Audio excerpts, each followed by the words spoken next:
UFC 315 is going down in Canada, and I'm super excited for this pay-per-view. I'm going to give you my full card predictions, starting from the bottom, going to the top. First fight of the night, I'm looking at Zhang Li and Daniel Santos. Daniel Santos is tiny.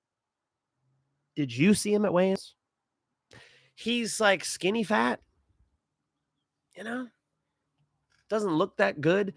And celebration when he weighed in, screaming and shit. I don't know, man. I feel like he's going to have a lot of trouble against Lee. Lee is way bigger. You could see the weight class up. It looks like 2 weight classes. I mean, that stare down, you saw the smile on Lee's face. I think he's thinking, oh my God, this guy's even smaller than I thought. You know, so I think that has to play a factor here. Daniel Santos, scrappy striker for sure. You know, cool style, fun to watch, gets hurt, keeps banging with you.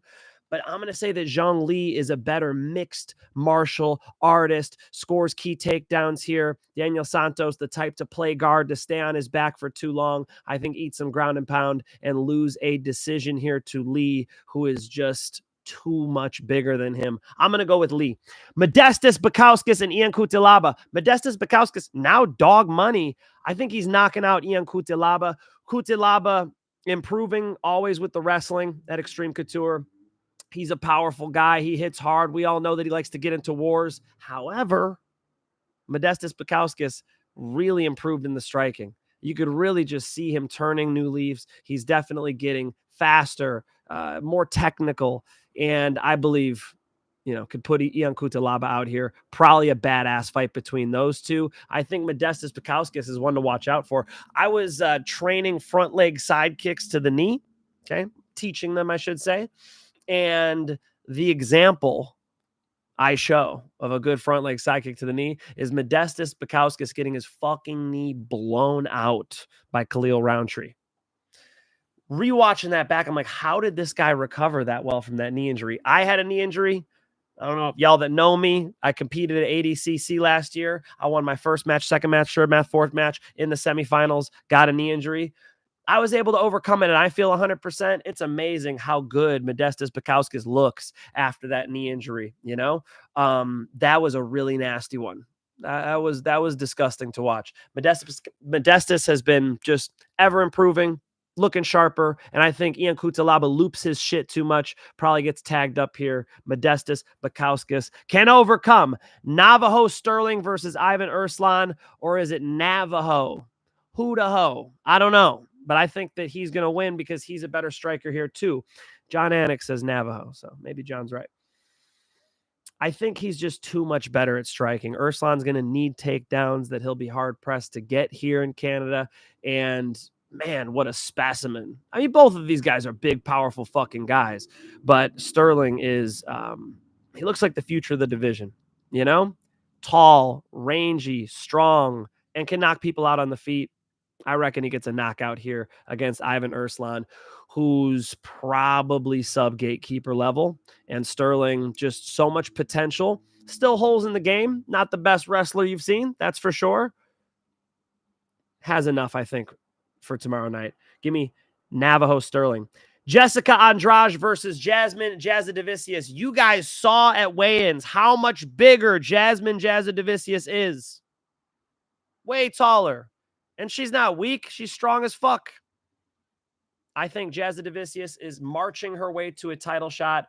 Jasudavicius is going to be hard to stop with the wrestling, and it's not like the striking's a blowout here. I do think they're competitive on the feet as well. Of course, Jessica Andrade hits with a thud, but at the range disadvantage, you know, they're in Canada, so if the round's close, which way do you think it's going to go? I got to go with Jasudavicius. I do think she could 30-27 Jessica Andrade, especially at this point in Andrade's career. You know, there was a moment where Andrade was picking up Rose Namajunas and slamming her on her head.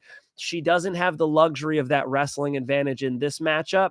I think that's going to cost her big time. Give me a very, very large woman in comparison. Jasmine Jasudavicius, taller, longer, just as strong, and I think more skilled where it counts. Mike Malott versus Charlie Radtke. Don't make me do it. You gonna make me do it?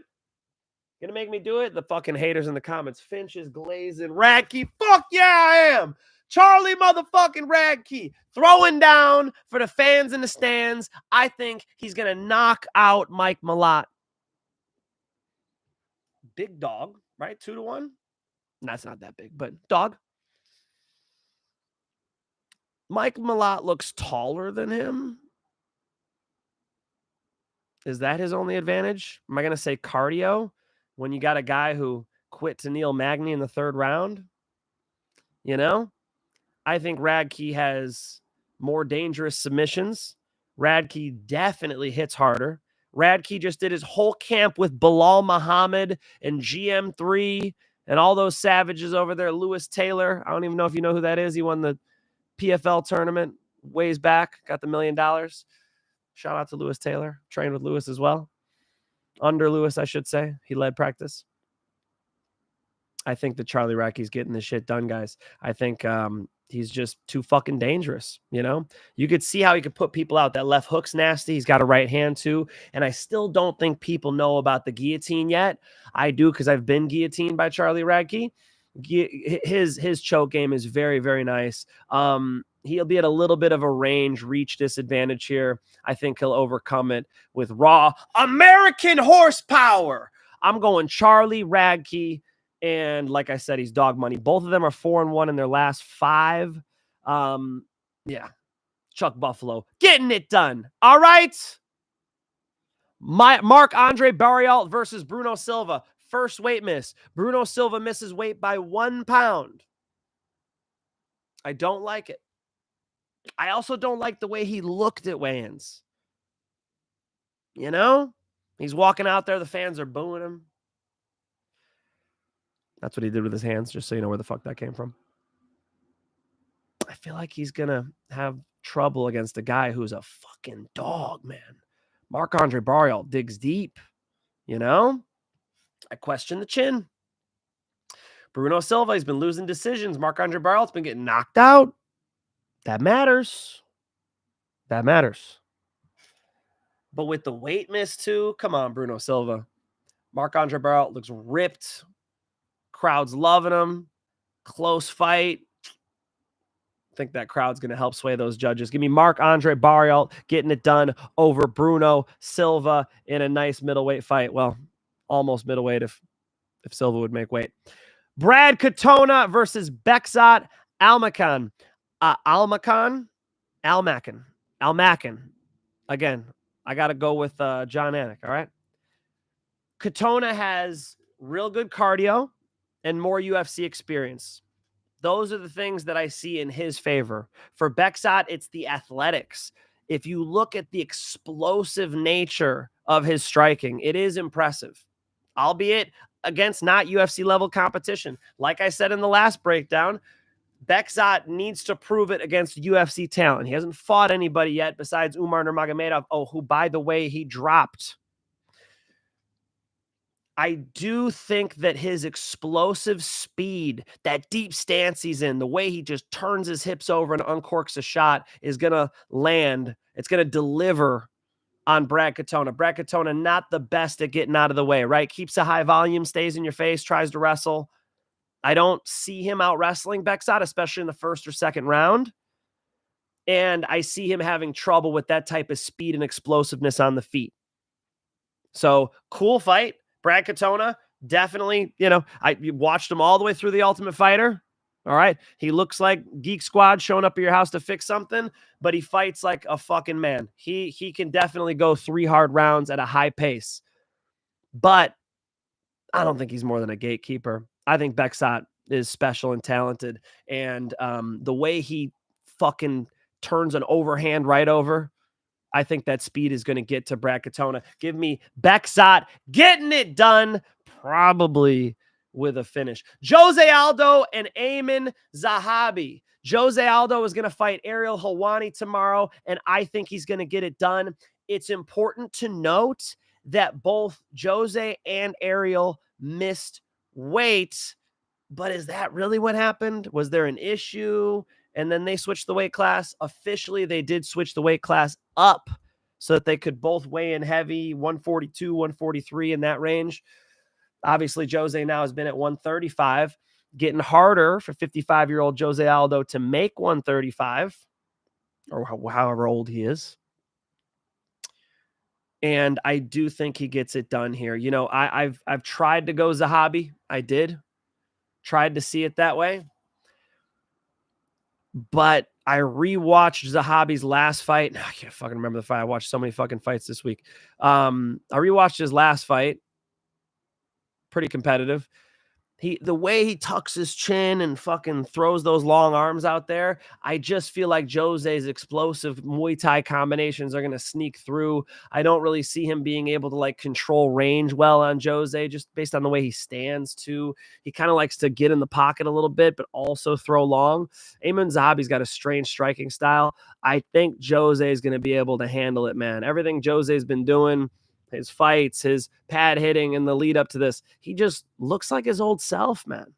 He could always uncork that fucking shovel punch to the body, low kick.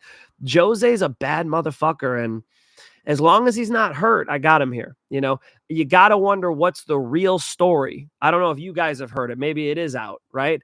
What's the real story on why this fight was changed to a higher weight class? Obviously, they tracked the fighters' weights all week. Did they see something? Both of these guys are heavy. Hey, let's just adjust this. It's a very rare move for the UFC to do that. They adjusted the weight class up, and both of them got to weigh in heavier. So, interesting stuff. Again, when people weigh in heavy, red flag, right?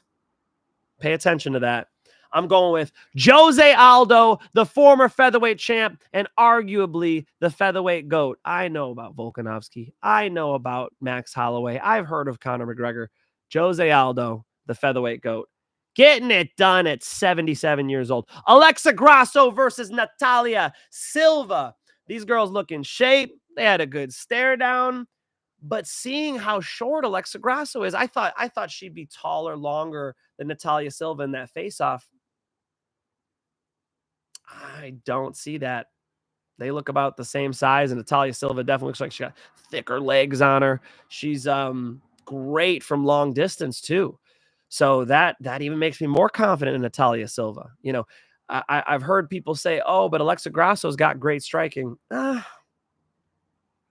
know, it's too tight, I think, for mixed martial arts.